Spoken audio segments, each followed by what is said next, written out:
हाँ जी, तो कैसे हो आप लोग? मैं आपका नीलेश भैया फिर से एक बार स्वागत करता हूँ super fast classes YouTube channel पे।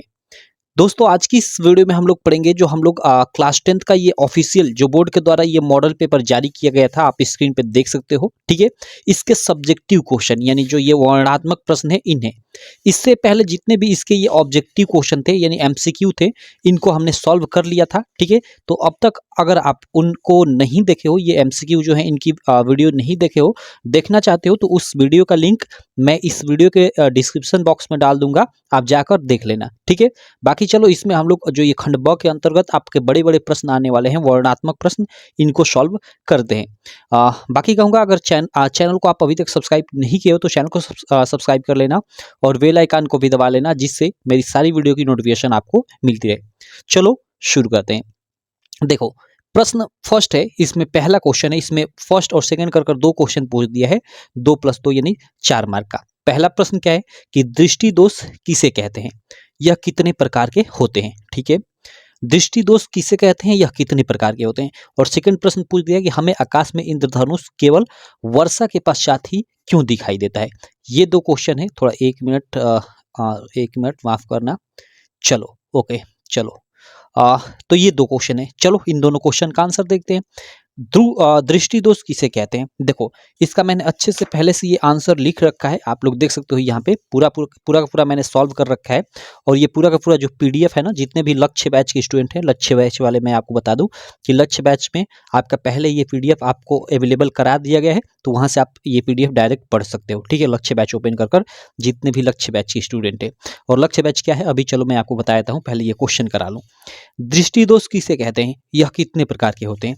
सिंपल, इसका आंसर लिखोगे आप प्रश्नोत्तर संख्या फर्स्ट का, ठीक है, उसमें फर्स्ट का आंसर लिखोगे क्या कि जब मानव नेत्र में प्रतिबिंब रेटिना पर न बनकर रेटिना से पहले या बाद में बने तो वस्तुएं स्पष्ट दिखाई नहीं देती, क्योंकि नेत्र में दोष उत्पन्न हो जाता है और इस उत्पन्न दोष को ही दृष्टि दोष कहते हैं, ठीक है।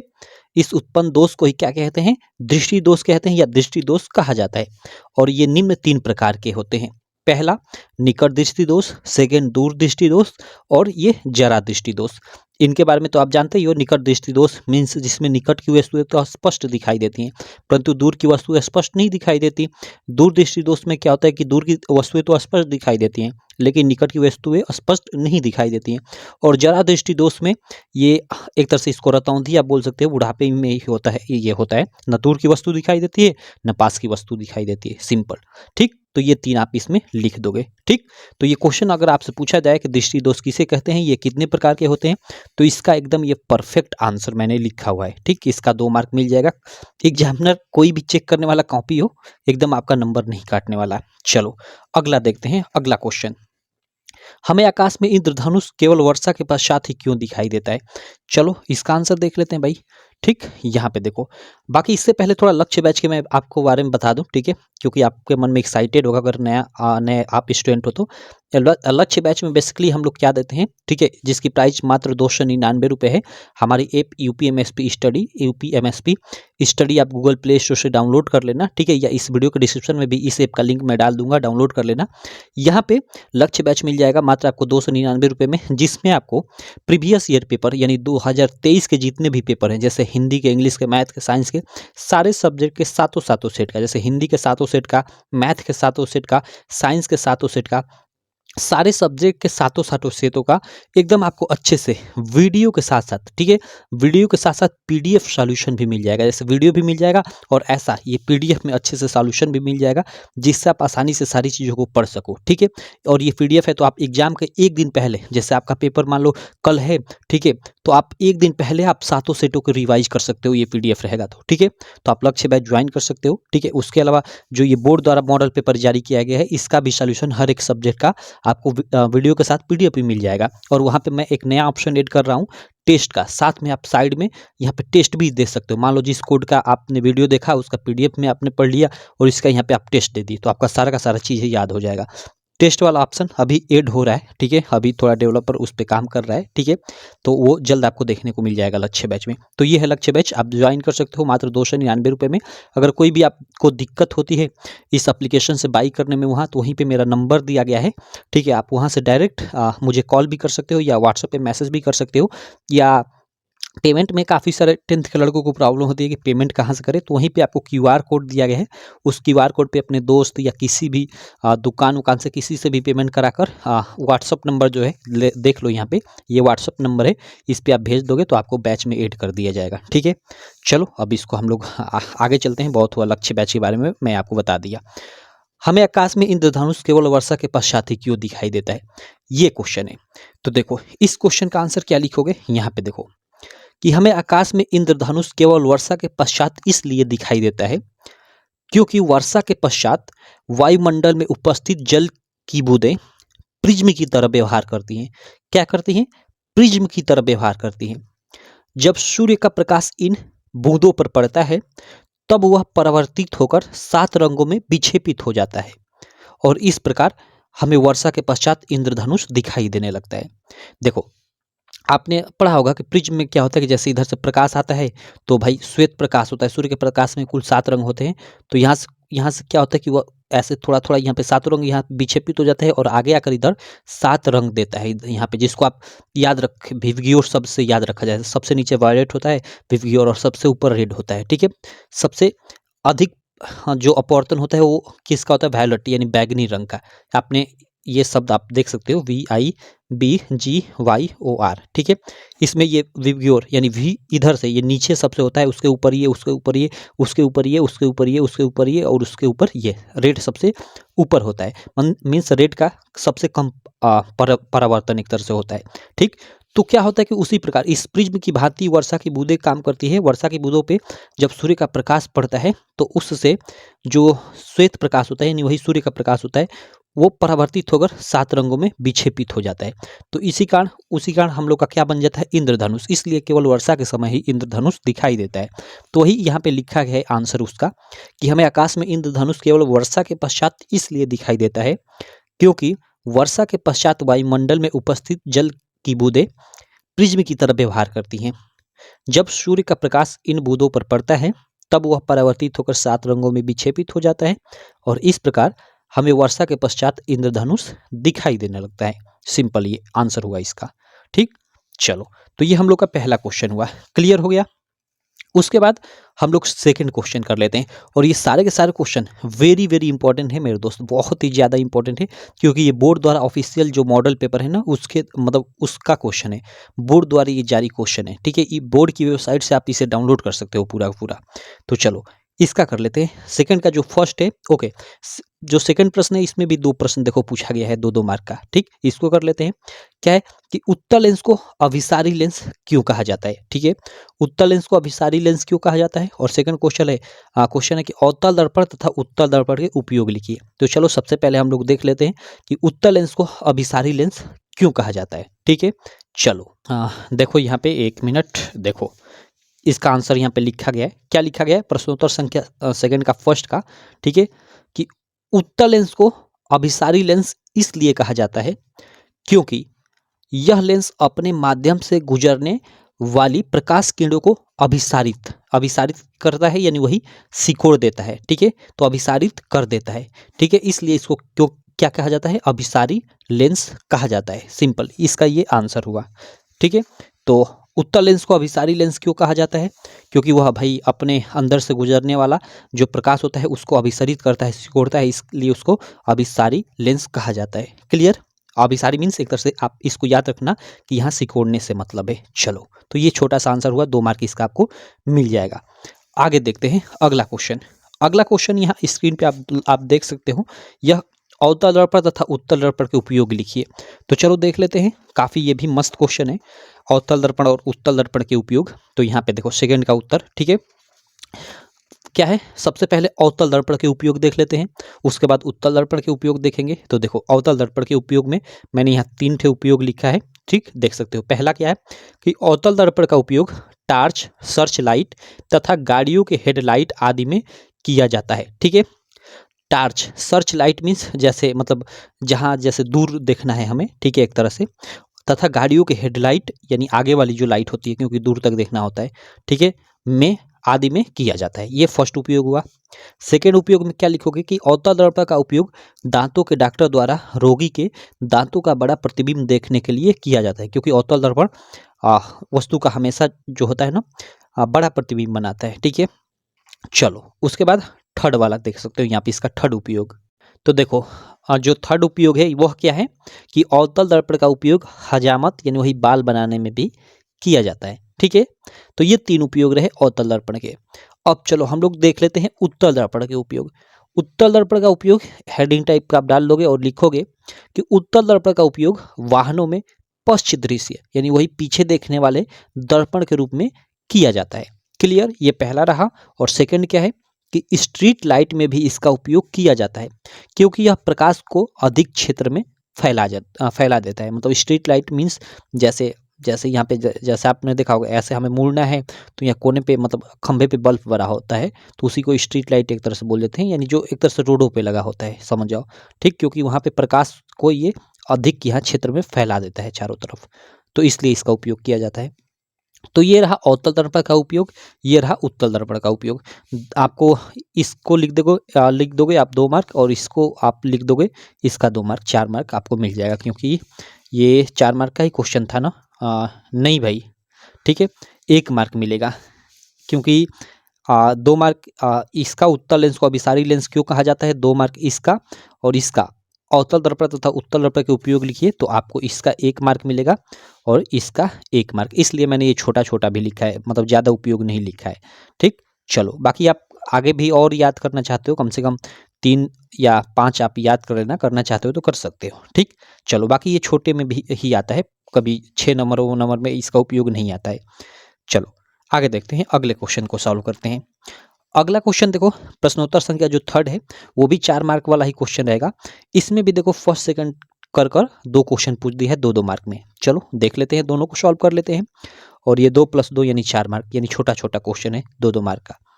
पहला क्वेश्चन है किसी 4 ओम प्रतिरोधक से प्रति सेकंड, देखो प्रति सेकंड यानी t = 1, ठीक है, 1 सेकंड, क्योंकि प्रति सेकंड का है, यानी समय का मान हमें 1 सेकंड दिया है। 100 जूल ऊष्मा, यहाँ पे देखो 4 ओम यानी हम लोग का प्रतिरोध का मान दे दिया है, ठीक है। तो किसी 4 ओम प्रतिरोधक से प्रति सेकंड 100 जूल, 100 जूल, जूल क्या यानी यहाँ पे ऊष्मा यानी H हीट हमें दे दिया है, ठीक है, उत्पन्न हो रही है। प्रतिरोधक के सिरों पर विभवांतर ज्ञात कीजिए। ओके, सिंपल, ये सीधे ये फार्मूला बेस्ड सवाल है, ठीक है। आपने एक फार्मूला पढ़ा होगा हीट का, H = V²/R/T, ठीक है। उसी पे आप रख दो सारी चीज़ें, आपका आंसर आ जाएगा। तो देखो यहाँ पे सारी चीज़ें रखा गया है, तो आप एग्जाम में करोगे तो करोगे इस सवाल करो तो थोड़ा अच्छे से करोगे मैनर तरीके से। फर्स्ट देखो यहाँ पे प्रश्नोत्तर संख्या 3 का फर्स्ट है, यहाँ पे सबसे पहले लिख दोगे कि दिया है, क्या दिया है, R बराबर में दिया है, R यानी वही प्रतिरोध 4 ओम, T यानी समय क्या दिया है 1 सेकंड, क्योंकि यहाँ पे प्रति सेकंड बोल रहा था, ठीक है। और उसके अलावा हम हीट यानी उष्मा दिया है H 100 जूल, यहाँ पे 100 जूल हमें उष्मा दिया था। क्लियर। अब देखो तब आगे लिखोगे तब H = V²/R/T से, ठीक है। ये तो हम लोग का डायरेक्ट फार्मूला होता है हीट का, ठीक। अब यहाँ से इस फार्मूले से आप देखो क्या होगा, इस फार्मूले से H के जगह पे हम लोग का जो भी दिया है 100 दिया है तो 100 रख लो, V² के जगह पे हमें कुछ नहीं दिया है तो उसको उसी तरह छोड़ देते हैं, क्योंकि हमें V का ही तो मान पूछ रहा है। प्रतिरोधक के सिरों पर विभवांतर ज्ञात कीजिए, तो हमें V का ही मान तो ज्ञात करना है, तो V को उसी तरह छोड़ते हैं।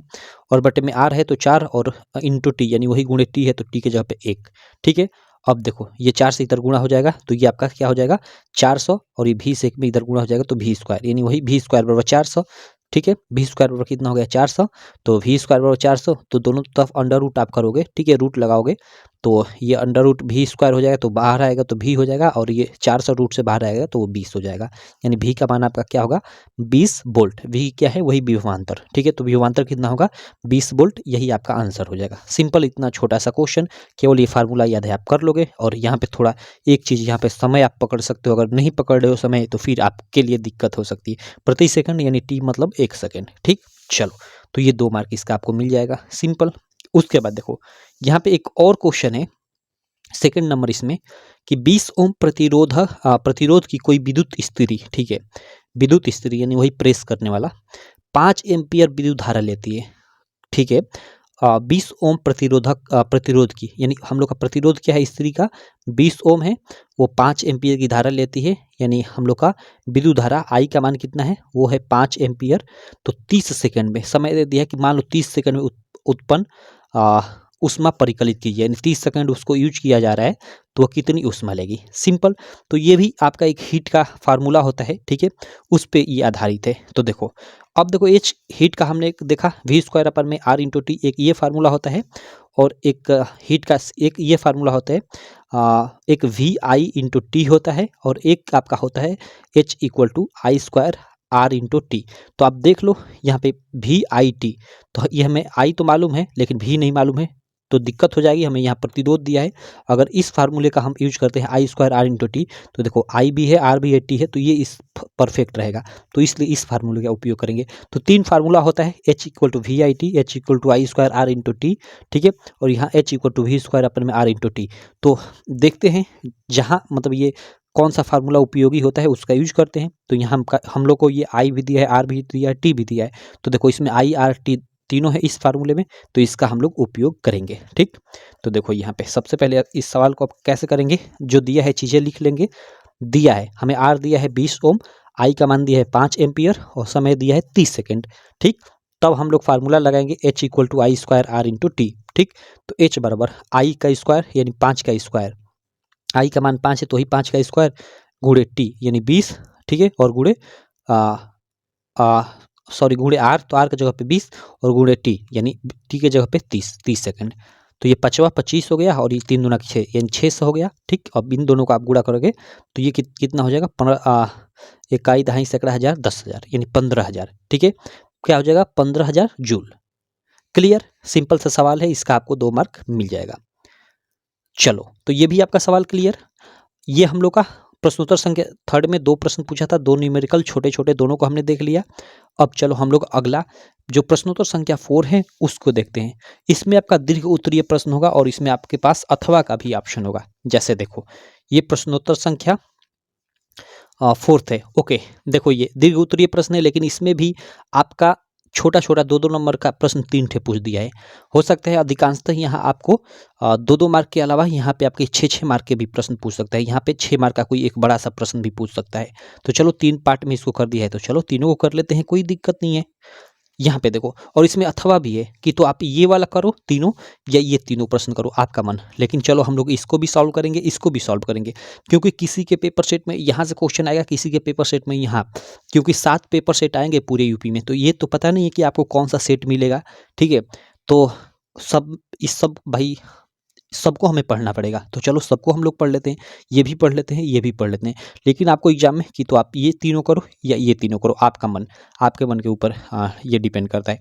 बाकी इसलिए मैं बोल रहा हूँ कि प्रीवियस ईयर पेपर लगाना बेहद ज़रूरी है। वो भी प्रीवियस ईयर का जो सातों सेट है ना पिछले साल का, उसको आप सॉल्व कर लेते हो, ठीक है। और ये बोर्ड द्वारा जो मॉडल पेपर जारी किया गया है इसे सॉल्व कर लेते हो, तो फिर यार आपका जो 80% है ना कहीं नहीं जाने वाला है। इसलिए मैं कह रहा हूँ कि आप लक्ष्य बैच ज्वाइन कर सकते हो।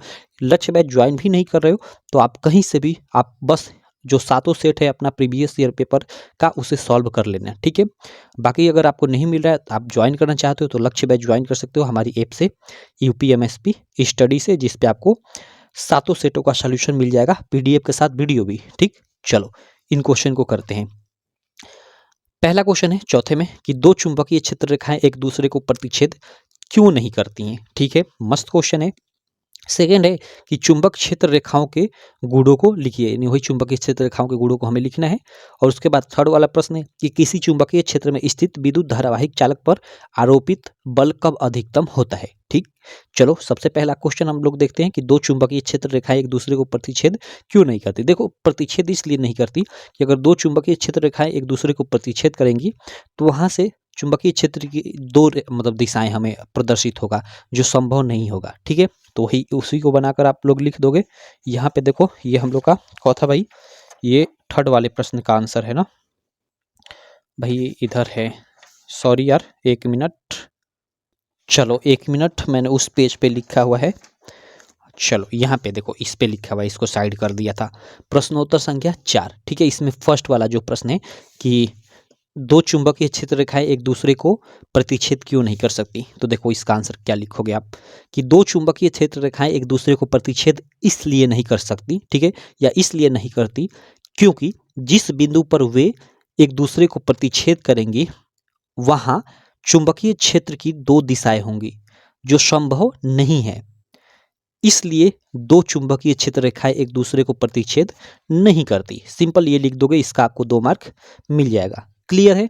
चलो भाई अगला क्वेश्चन देख लेते हैं। अगला क्वेश्चन है कि चुंबक क्षेत्र रेखाओं के गुणों को लिखिए। ओके, चुंबकीय क्षेत्र रेखाओं के गुणों को लिखना है तो यहाँ पे देखो आप लिख दोगे, हेडिंग टाइप का बना दोगे कि चुंबकीय क्षेत्र रेखाओं के गुण, ठीक है, और यहाँ पे लिखोगे गुण लिख दो, फर्स्ट सेकंड थर्ड ऐसे कर कर, ठीक है। तो उसमें फर्स्ट लिखोगे कि चुंबकीय क्षेत्र रेखाएं एक दूसरे को कभी प्रतिच्छेद नहीं करती हैं। क्लियर, ये तो पहला गुण हो गया। क्यों नहीं करती, अभी उसका आंसर यहाँ इस क्वेश्चन में आपको दिया गया था। अगला है सेकंड कि चुंबकीय क्षेत्र रेखाएं एक बंद वक्र का निर्माण करती हैं। बिल्कुल देखो, जैसे ये आपका चुंबक हो गया, ठीक है, ये चुंबक हो गया नॉर्थ पोल साउथ पोल, तो ऐसे आती हैं और इसे प्रवेश कर जाती है, ऐसे आती हैं, लेकिन कभी एक दूसरे को काटती नहीं है। तो ये एक बंद वक्र का निर्माण करती हैं, ठीक है। चलो, तो ये क्या है कि चुंबकीय क्षेत्र रेखा एक बंद वक्र का निर्माण करती है। ये आपका सेकंड इसका गुण हो गया।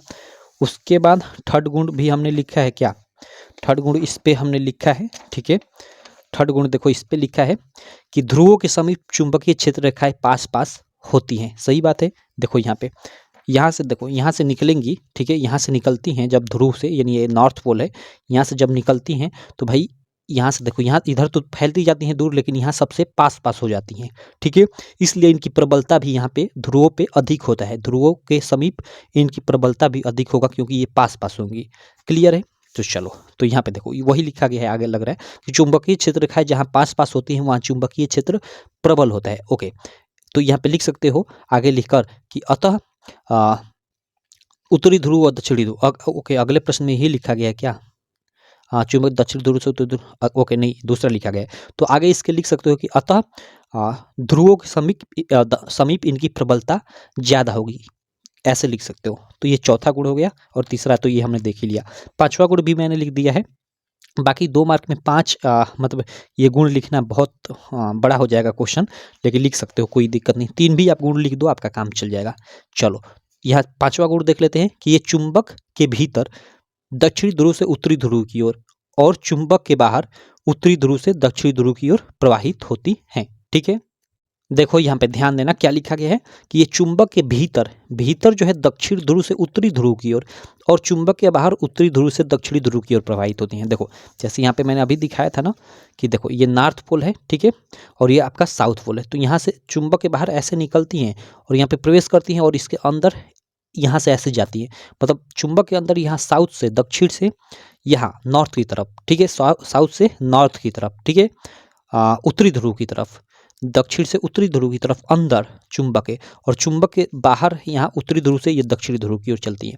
तो ही लिखा गया है कि ये चुंबक के भीतर यानी वही अंदर दक्षिणी ध्रुव से उत्तरी ध्रुव की ओर और चुंबक के बाहर उत्तरी ध्रुव से दक्षिणी ध्रुव की ओर प्रवाहित होती हैं, ऐसे लिख दोगे तो ये आपका ये पांचवा गुण हो गया। तो इसका आपको 2 मार्क मिल जाएगा, एकदम कोई काटने वाला नहीं है, ऐसे लिख दोगे तो ठीक है। तो ये रहा हम लोग का इसका सेकंड प्रश्न। थर्ड प्रश्न क्या है भाई? थर्ड प्रश्न आप स्क्रीन पे देख सकते हो। ये है कि किसी चुंबकीय क्षेत्र में स्थित विद्युत धारावाहिक चालक पर आरोपित बल कब अधिकतम होता है? ठीक है, चलो, किसी चुंबकीय क्षेत्र में स्थित विद्युत धारावाहिक चालक पर आरोपित बल कब अधिकतम होता है भाई? तब उसको उस चुंबकीय क्षेत्र के लंबवत रखा जाए। जैसे ये चुंबकीय क्षेत्र मान लो इसकी दिशा इस तरह है, तो यहाँ अगर मैं कोई वस्तु जैसे ऐसे रखूंगा, ये वस्तु ऐसे रखूंगा तो इससे कम चुंबकीय क्षेत्र रेखाएं टकराएंगी, तो इस पर कम बल लगेगा। अगर ऐसे रखूँ तो यहाँ से आएगा, टकराएगा, और फिर चुंबकीय क्षेत्र रेखाओं का थोड़ा दिशा बदल जाएगा, मतलब पूर्ण रूप से ये नहीं टकराएगा। अगर इसको ऐसे लंबवत रख दूँ तो पूर्ण रूप से आकर यहाँ पे चुंबकीय क्षेत्र रेखाएं टकराएंगे इसमें, ठीक है। तो किसी चुंबकीय क्षेत्र में स्थित किसी धारावाहिक चालक पर, ये चालक अगर चुंबकीय क्षेत्र में इसके लंबवत यानी जो भी चुंबकीय क्षेत्र रेखाएं हैं उनके लंबवत रखा जाता है, इनके, ठीक है, ये लंबवत रखा गया है ना इनके, तो इस पे तभी ज़्यादा बल लगेगा। क्लियर? तो किसी चुंबकीय क्षेत्र में स्थित किसी चुंबकीय क्षेत्र में स्थित विद्युत धारावाहिक चालक पर आरोपित बल कब अधिकतम होता है? तो यहाँ पे आप लोग लिख दोगे कि किसी चुंबकीय क्षेत्र में स्थित धारावाहिक चालक पर आरोपित बल तब अधिकतम होता है जब वह चुंबकीय क्षेत्र के लंबवत स्थित हो। क्लियर। तो देखो यहाँ पे लिखा गया है क्या, इसका उत्तर थर्ड वाला है ना। देखो यहाँ पे लिखा गया है कि किसी चुंबकीय क्षेत्र में स्थित विद्युत धारावाहिक चालक पर आरोपित बल चालक को चुंबकीय क्षेत्र के लंबवत रखने पे अधिकतम होता है। और आपको मिनिमम पूछ दे तो आप लिख दो कि चालक के समानांतर रखने पे, क्योंकि अगर इसके हम लोग यहाँ समानांतर रख देते हैं ऐसे सीधे में तो यहाँ पे सबसे बल यहाँ मतलब कम लगेगा इस पे, ठीक है। और लंबवत रख देते हैं तो सबसे अधिक बल लगेगा। क्लियर। तो किसी चुंबकीय क्षेत्र में स्थित विद्युत धारावाहिक चालक पर आरोपित बल चालक को चुंबकीय क्षेत्र के लंबवत रखने पे अधिकतम होता है। ऐसे लिख दोगे आपका काम हो जाएगा। तो ये रहा आपका इसमें का थर्ड वाला प्रश्न। तो इन तीनों को लिख देते हो तो आपको 2 + 2 + 2 यानी पूरा का पूरा 6 मार्क मिल जाएगा। तो आप इसको करो एग्जाम में या इसको करो, इसको छोड़ दो आप इसको करो, इसको छोड़ दो इसको करो, आपको मन। ठीक है। तो चलो हम लोग इसको कर लेते हैं, क्योंकि आपके एग्जाम में भाई कोई भी आ सकता है, कोई भी प्रश्न आ सकता है, तो हम सब पढ़ेंगे, सब चीज़ें भाई। चलो, तो ये हम लोग का इसमें फर्स्ट अथवा वाला में ये फर्स्ट प्रश्न है कि फ्यूज तार विद्युत साधित्रों का बचाव किस प्रकार करता है। भाई फ्यूज तार सबके यहाँ होता है, ठीक है। विद्युत साधित्रों का ये बचाव कैसे करता है, तो देखो इसके बारे में डिटेल में लिखा गया है यहाँ पे कि फ्यूज तार परिपथ में श्रेणी क्रम में जुड़ा होता है। ये भी आपके ऑब्जेक्टिव में बना देता है क्वेश्चन, ठीक है, कि फ्यूज तार एक परिपथ में जुड़ा होता है। ऑप्शन दे देता है कि श्रेणी क्रम में, समांतर क्रम में, दोनों में, इनमें से कोई नहीं। तो फ्यूज तार हमेशा श्रेणी क्रम में जुड़ा होता है किसी परिपथ में। क्लियर। जिसका प्रतिरोध अधिक, इसका प्रतिरोध क्या होता है भाई, अधिक होता है, परंतु गलनांक क्या होता है, कम होता है। क्लियर।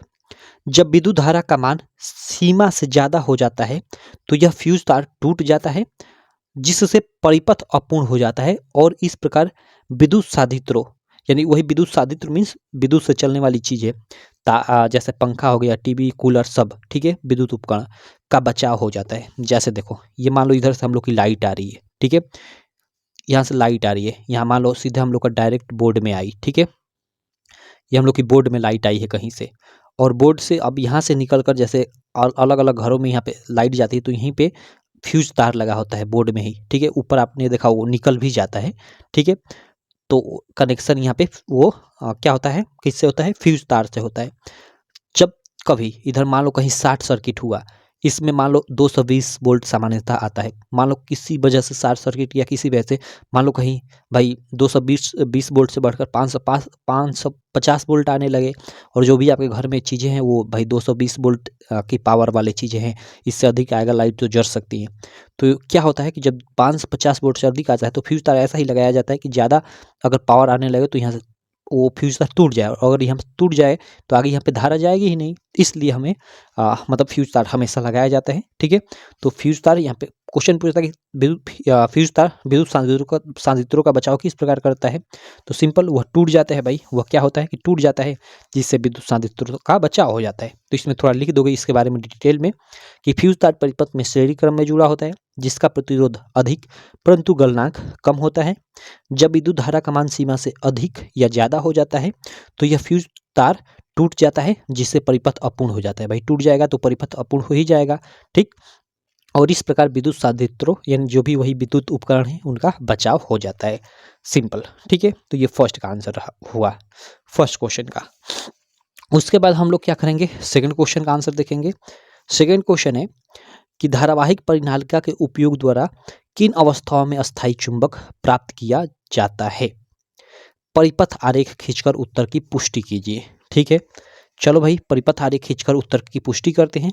धारावाही परिनालिका के उपयोग द्वारा किन अवस्थाओं में अस्थायी चुंबक प्राप्त किया जाता है। देखो यहाँ पे हमें परिपथ आरेख भी बनाना है, तो ये कुछ इस प्रकार का आपको परिपथ आरेख बनाना पड़ेगा, ठीक है। इसमें आपको लिखना पड़ेगा, क्या लिखना पड़ेगा, देखो कि धारावाही परिनालिका के उपयोग द्वारा निम्न अवस्थाओं में अस्थायी चुंबक प्राप्त किया जाता है। फर्स्ट कि परिनालिका के अंदर की छड़, ये आपकी मान लो ये आपकी परिनालिका है, इसके अंदर आपको ये छड़ दिख रहा है, ठीक है। तो परिनालिका के अंदर की छड़ को स्टील जैसे चुंबकीय पदार्थ से बनाया जाता है, ताकि चुंबकीयकरण के बाद लंबे समय तक चुंबकीय गुणों को बनाए रखा जा सके। सिंपल, ये पहला है। सेकंड क्या है कि परिनालिका में प्रवाहित धारा डिस्क धारा होनी चाहिए। उसके बाद क्या है, थर्ड है कि परिनालिका में फेरों की संख्या अधिक, ये फेरों की संख्या अधिक सघन रूप से सटी हुई होनी चाहिए ताकि इसके भीतर एक प्रबल चुंबकीय क्षेत्र उत्पन्न हो सके। क्लियर? तो ये आप ऐसे बना सकते हो। बाकी ये बनाने की कोई ज़रूरत नहीं है, ये तो थ्योरी आपको लिख देना एग्जाम में है तो इसका आपको 2 मार्क मिल जाएगा। हाँ, 2 मार्क या नहीं, नहीं, नहीं, इसका आपको 4 मार्क मिलेगा। फिगर भी बनाना है तो इसका 4 मार्क आपको दे दिया गया है। ठीक? अगर फिगर नहीं बनाते हो तो आपका 2 मार्क कटकर इस थ्योरी लिखने का 2 मार्क मिल जाएगा। फिगर आपको बनाना ही पड़ेगा क्योंकि यहाँ पे परिपथ आरेख खींचकर उत्तर की पुष्टि कीजिए हमें कहा है, तो ये परिपथ आरेख आपको बनाना पड़ेगा। ठीक है? तो ये रहा हम लोग का लास्ट प्रश्न, अथवा वाला भी हमने कर लिया। तो इस प्रकार जो उपखंड क के अंतर्गत आने वाला प्रश्न है, इसमें वर्णनात्मक प्रश्न में जो फिजिक्स से संबंधित थे उनको हमने सॉल्व कर लिया। आगे आपके उपखंड ख के प्रश्न हैं जो केमिस्ट्री वाले पार्ट से हैं, और इधर मैं आपको दिखा देता हूँ, ये आपका उपखंड ग से है जो आपका बायोलॉजी वाले सेक्शन से है। तो देखो अगले वीडियो में हम लोग यहीं पे वीडियो को एंड करते हैं। अगले वीडियो में हम लोग क्या करेंगे कि उपखंड ख के जितने भी प्रश्न हैं और ये उपखंड ग में ज़्यादा ये फिगर वाले प्रश्न हैं, क्योंकि बायोलॉजी में आप जानते हो हर टोट का सब फिगर बनाने को आता है। तो इसको हम लोग साथ लेकर एक ही वीडियो में सॉल्व कर लेंगे। तो अगली वीडियो 30 मिनट की होगी मान लो, उस 30 मिनट में हम लोग ये बायोलॉजी के और केमिस्ट्री वाले प्रश्नों को सॉल्व कर लेंगे। तो इस प्रकार मतलब हमने आधे घंटे में, आधे घंटे से अधिक में हमने ऑब्जेक्टिव को सॉल्व किया, आधे घंटे में फिजिक्स को और आधे घंटे में ये, यानी हम लोग एक घंटे 45 मिनट में इस पूरे के पूरे मॉडल पेपर को सॉल्व कर लेंगे। ठीक है? तो चलो मैं मिलता हूँ आपसे नेक्स्ट वीडियो में। आशा करता हूँ कि आपको ये वीडियो अच्छी लगी होगी। वीडियो अच्छी लगी तो चैनल को सब्सक्राइब कर देना, वीडियो को लाइक कर देना, और साथ ही अगर आप लक्ष्य बैच ज्वाइन करना चाहते हो भाई तो आप ज्वाइन कर लेना। वहाँ पे ऐप पे QR कोड दिया गया है, सीधे पेमेंट कर इस नंबर पे आप व्हाट्सअप कर देना, आपको बैच में ऐड कर दिया जाएगा, या सीधे आप ऐप से भी बाई कर सकते हो। मुझे पेमेंट नहीं करते हो, ऐप पे भी सिस्टम है, सीधे वहाँ से आप पेमेंट कर सकते हो। ठीक है? तो चलो बाकी मैं मिलता हूँ आपसे नेक्स्ट वीडियो में, तब तक के लिए थैंक यू।